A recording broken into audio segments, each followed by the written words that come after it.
Teatri no, chiese sì, musei no, chiese sì, cinema no, chiese sì.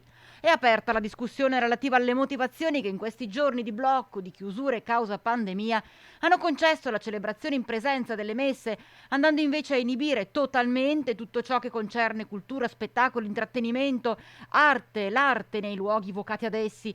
E controcorrente per nulla d'accordo con queste chiusure l'abate di Bassano, Don Andrea Guglielmi, che sottolinea l'importanza per le donne e per gli uomini di nutrirsi di mostre, concerti, poesia, parole, rappresentazioni teatrali. Le persone che sono deluse per il fatto che i teatri, i musei, i cinema sono chiusi hanno la mia più totale comprensione e condivisione, perché anch'io sono molto deluso di questo, ma non giudico perché non ho le competenze per giudicare, ma mi dispiace molto, ecco, che queste dinamiche così importanti del nostro vivere ci siano precluse.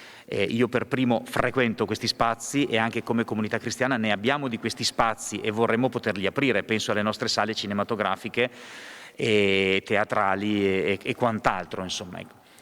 Per quanto riguarda il fatto che le chiese siano aperte, io non faccio parte di coloro che hanno preteso l'apertura delle chiese. Mi ritrovo ad avere questa opportunità e cerco di coglierla nel miglior modo possibile, perché penso che l'apertura delle chiese e delle celebrazioni sia comunque un'opportunità per la comunità cristiana, mi permetto di dire forse anche civile. Mi dispiace che siano aperte solo le chiese, ecco, questo sì, mi dispiace molto. E chiaramente un senso anche di imbarazzo per il fatto che qualcosa è aperto e qualcosa è chiuso. Io personalmente, a livello strettamente mio personale, lo provo, non posso nascondermi.